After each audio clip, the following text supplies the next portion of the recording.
Beaucoup d'églises sont construites à la mesure terrestre. C'est pourquoi c'est la catastrophe. Toute église, tout lieu avec Dieu doit être bâti sur une mesure divine, non pas sur une mesure terrestre. Donc voilà que dans la Torah, il y a des mesures célestes et des poids divins. C'est ce qu'on appelle, c'est ce que j'ai appelé moi, le poids des mots. Chaque parole de Dieu porte un poids divin. Lorsqu'on dit que Dieu est amour, si tu prends le mot amour à la mesure terrestre, mais tu ne comprends rien à la mesure divine. Parce que l'amour de Dieu n'a rien à voir avec un amour basiquement terrestre.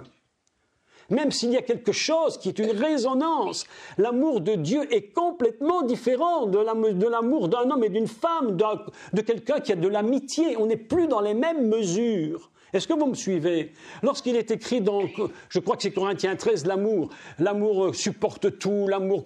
Mais attention quand on parle de cela. On ne parle pas d'amour terrestre, on parle d'amour divin, dans une mesure du céleste. Donc, qu'est-ce que je dis? Je dis que chaque mot a un poids. Chaque chose céleste, chaque parole de Dieu a son poids divin. Et à cause du poids divin, on peut le calculer selon ce qu'on appellera le code de la Torah. Alors, moi je cherche le code de la Torah et je prends panim al panim et je me dis mais qu'est-ce que ça mesure au niveau du poids divin? Qu'est-ce que chaque lettre ajoutée l'une à l'autre produit pour cette parole panim al panim? Le poids divin que j'ai mesuré, je vais vous le donner. Je ne vous explique pas comment j'ai fait, ce n'est pas le problème aujourd'hui. Je vous donne simplement le poids divin. Le calcul du poids des lettres et des mots, 391. Le poids de panim al panim est de 391. Je me suis dit, mais qu'est-ce que 391? Quel est le mot qui lui est correspondant? Quand tu fais sur la terre une balance, tu as deux plateaux, on ne prend pas des balances électroniques, parce qu'on n'en sort plus. On va faire la balance de notre vieille grand-mère qui pesait les pommes avec une balance, un plateau et un poids. Tu demandais 1 kilo de pommes, elle te mettait un poids d'1 kilo. 2 plateaux. Pour savoir l'équivalence,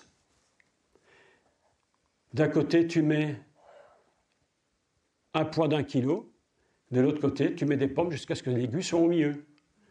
Ça s'appelle un poids correspondant. La Bible dit que Dieu n'aime pas les fausses balances. C'est pourquoi aujourd'hui, il y a des inspecteurs qui vont dans les maisons et qui vérifient les balances des commerçants. Parce qu'ils te retirent quelques grammes à droite, à gauche, et à la fin de la journée, ils ont gagné 1 kilo. Eh oui, vous connaissez le truc. Vous connaissez l'histoire. Dieu dit qu'il n'aime pas les fausses balances. Parce que lui, dans son ciel, je dis dans son ciel, dans son monde à lui, il y a une balance divine. Alors j'ai dit, mais Seigneur, si je prends panim al panim et je mets panim al panim sur la balance du côté droit, boum, et voilà que la balance est comme ça, tout d'un coup je mets panim al panim, boum, voilà. Ça pèse lourd, panim al panim. Qu'est-ce que je vais mettre dans la balance divine pour que ça revienne au niveau? Qu'est-ce que je vais mettre dans la balance divine, mes amis? Tu sais ce que j'ai cherché et tu sais ce que j'ai trouvé? 391 dans la balance, c'est Yeshua. Yeshua. Qui se termine, mon frère, avec un « hé » à la fin. Je précise. Le Sauveur, Jésus, Mashiach, panim al panim. Quand Moïse se trouvait dans un face-à-face, pourquoi pouvait-il supporter le face-à-face? Parce que dans la présence, il y avait la présence messianique. Même Moïse est dans la présence du Messie. quelque chose d'inimaginable. C'est d'ailleurs pourquoi Moïse va dire une chose absolument fabuleuse. Il va dire au peuple juif, parce que lorsque Yeshua parle sur cette terre, il ne parle pas à des non-juifs, il ne parle qu'à des juifs. Tu es d'accord, mon frère? Il ne parle qu'à des juifs. Jésus n'a jamais parlé à un grec, il n'a jamais parlé à un belge, il n'a jamais parlé à un français. Non, non, non. D'ailleurs, on n'existait pas à l'époque, les Belges. Pourtant, de tous les peuples de la gauche, les Belges sont les plus braves. C'est Jules César qui l'a dit. Il a dit, tu le sais, tu es venu en Belgique pour travailler et nous sommes les plus braves, oui ou non? Il m'a dit oui. Tu as vraiment intérêt à me dire oui. Mes amis, Yeshua était en Israël et parlait aux Juifs. Et il va leur dire une bombe atomique. Hiroshima n'est qu'une plaisanterie, un pétard mouillé. Un petit pétard mouillé. Jésus va dire une phrase qui pour nous est absolument basique, répétitive, répétée, ainsi depuis des siècles, et on n'a pas compris la vérité fondamentale de ce qu'il dit. Il va dire cette phrase aux Juifs, « Nul ne vient au Père que par moi. » Mais vous allez me dire, mais tout le monde le sait. Mais pas du tout. Il ne s'agit pas du tout de ce que vous croyez.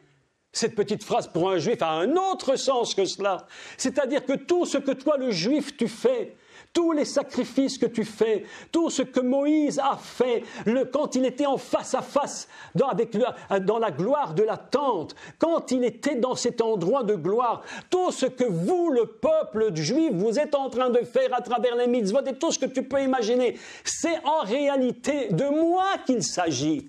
Et si tu vas vers le Père à travers les sacrifices, parce que tu fais des sacrifices pour aller au Père, on appelle ça les korban, c'est-à-dire des moyens de s'approcher de Dieu. Korban, ce n'est pas un sacrifice en hébreu. C'est traduit en français, sacrifice. Mais korban, il y a d'une racine hébraïque qui signifie s'approcher. Le juif s'approche. Nul ne vient au Père que par moi, dit Yeshua, lorsqu'il dit ça aux juifs. Mais ils n'entendent pas la même chose que toi, tu entends.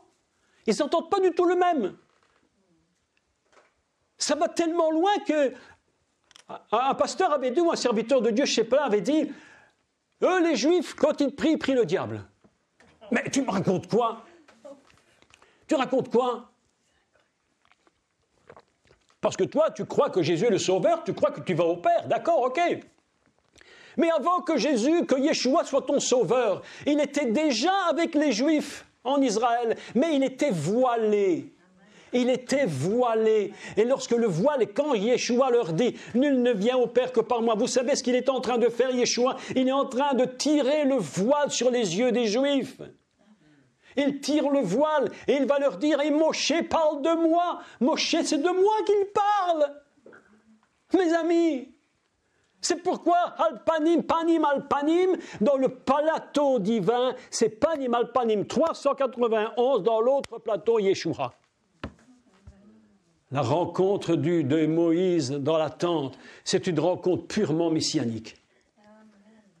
Purement messianique. Il y a une dimension absolument incroyable. On n'a même pas bien saisi ce face-à-face, absolument inimaginable. Inimaginable. Moshe dans la tente est en train de vivre la rencontre messianique. Vous imaginez quel désir, quel bonheur Moshe aurait pu recevoir s'il avait vu le Messie de ses propres yeux. Et Yeshua leur dira aux Juifs, il dit, je paraphrase l'idée, mais tous les prophètes, ils avaient désiré ce jour et ils ne l'ont pas vu. Et vous qui êtes là devant moi, vous me voyez et vous ne comprenez pas. Et je paraphrase les paroles du Seigneur. Dieu donne Yeshua comme face à face. Il te le met face à face, afin que tu vois le visage de Dieu sans que tu périsses. Et Moïse a dit à Dieu, oh, fais-moi voir ta gloire, fais-moi voir ta gloire. J'aimerais qu'on va lire un texte. Est-ce que vous êtes heureux? Est-ce que vous êtes dans la joie? Dites-moi que vous êtes dans la joie. Bon, pas m'abandonner. Hein. J'ai vu le Seigneur face à face. Et le Seigneur dit, je ferai briller la lumière de ma face sur mon peuple. Pourquoi est-ce qu'il dit ça? Ce n'est pas des paroles misérables. C'est des révélations, mais qui dépassent l'imagination. Faire briller la face de Dieu sur le peuple de Dieu, mes amis, c'est le faire retourner à l'origine du monde, dans le lieu où la connexion est parfaite. Ne cherche pas midi à 14 heures, ne cherche pas à trouver des solutions. Non, il est ta solution. Sa présence, sa gloire, c'est ta guérison. C'est ta guérison. La face de Dieu, c'est sa gloire. Il veut faire briller la lumière de sa face sur toi. Je voudrais qu'on lise un texte dans Exode, Shemot 33. On a lu jusque 32, jusque 11. On va lire maintenant 33 à partir du verset 12. Alléluia. Vous êtes dans la joie du Seigneur. C'est quelque chose la parole de Dieu. Hein? C'est quelque chose la parole de Dieu. Hein? Écoutez, je lis. Moïse parla, donc Moshe dit à l'Éternel. Il va lui dire une chose tellement étrange, mais tellement bizarre. C'est bizarre, il est bizarre, Moïse. Il dit, Moshe dit à l'Éternel, voici, tu me dis, fais monter ce peuple et tu ne me fais pas connaître qui tu enverras. Ben, c'est bizarre. Il avait déjà sorti d'Égypte. Et tu ne dis pas qui tu enverras avec moi. Cependant, tu as dit, je te connais par ton nom et tu as trouvé grâce à mes yeux. Maintenant, si j'ai trouvé grâce à tes yeux, fais-moi connaître tes voies. Alors je te connaîtrai et je trouverai encore grâce à tes yeux. Je passe sur tout ça. Considère cette nation et ton peuple. L'Éternel répondit, je marcherai avec toi. Et la traduction est mauvaise. Il faut lire. Et ma face te conduira. Ma face te conduira. Nous allons faire un face-à-face dans notre promenade. Nous allons marcher ensemble face à face. Ce n'est pas seulement je te conduis, c'est face à face. Il y a là quelque chose d'absolument incroyable. Et ma face te conduira et je te donnerai du repos. Voilà une petite phrase intéressante. Et je te donnerai du repos. C'est-à-dire que lorsque tu fais la marche avec le Seigneur, repose-toi. Apprends à te reposer. Il faudrait vraiment qu'on apprenne à étudier ce texte sur le repos. C'est très important parce que beaucoup de choses sont dites là-dessus. Donc,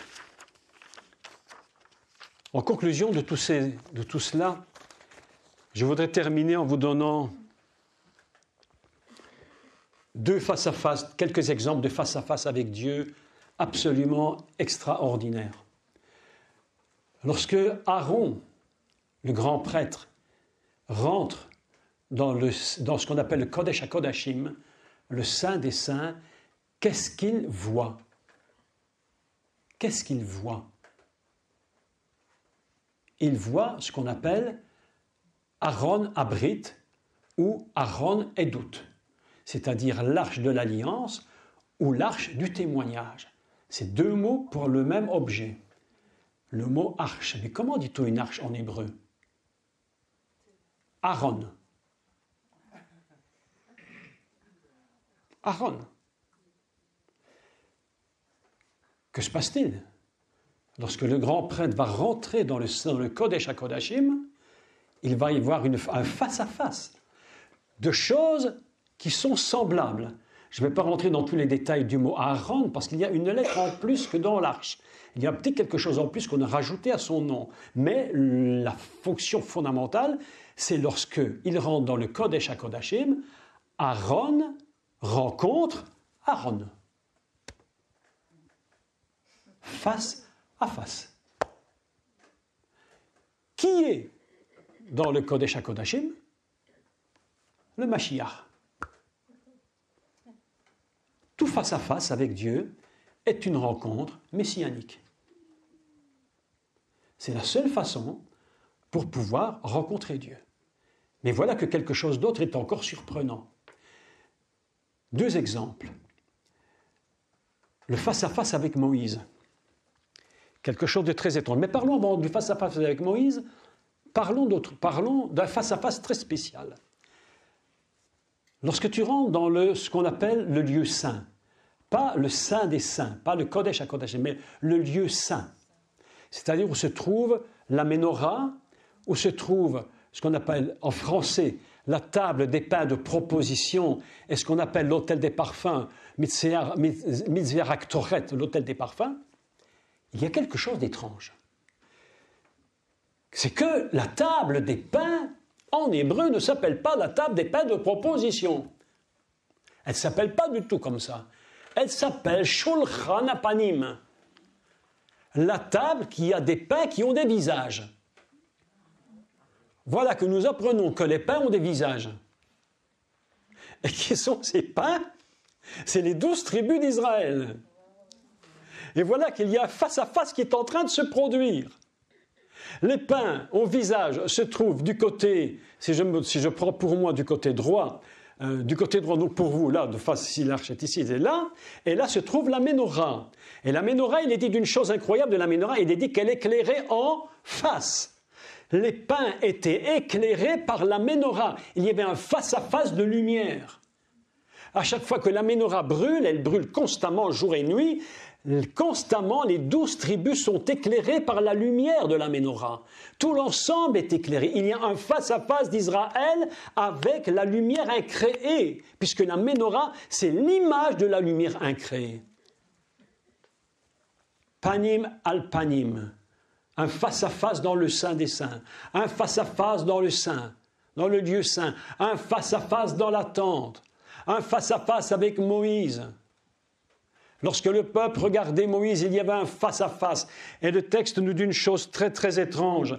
Le texte nous dit, il voyait la peau de son visage. Écoutez le texte, très surprenant, mais très très très surprenant.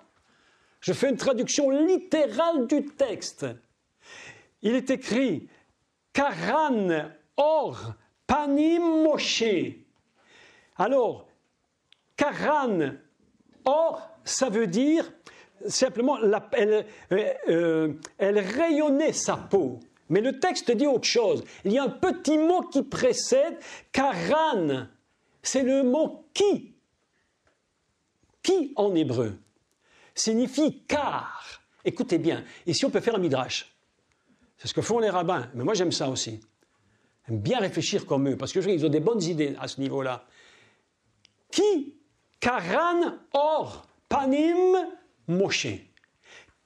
Il voyait sa face car elle rayonnait sa peau. Ce qui veut dire que si elle n'avait pas rayonné, probablement qu'il ne l'aurait pas vue ou qu'il n'aurait pas voulu la voir. Ce qui fait la différence avec Moshe le peuple, c'est ce petit mot qui. Qui Karan or panim el Moshe, panim Moshe. Il regardait car elle rayonnait. Il pouvait voir la gloire car sa peau rayonnait. On a exactement la même idée dans Bereshit, chapitre 1, verset 4, où il est écrit « Ki tov ». Dieu regarde et il est écrit, Dieu est très content. Alors Dieu dit « c'était bon ». Mais ce n'est pas la traduction hébraïque. Il n'est pas écrit « c'était bon ». Il est écrit « Ki tov ». Il a regardé car c'était bon.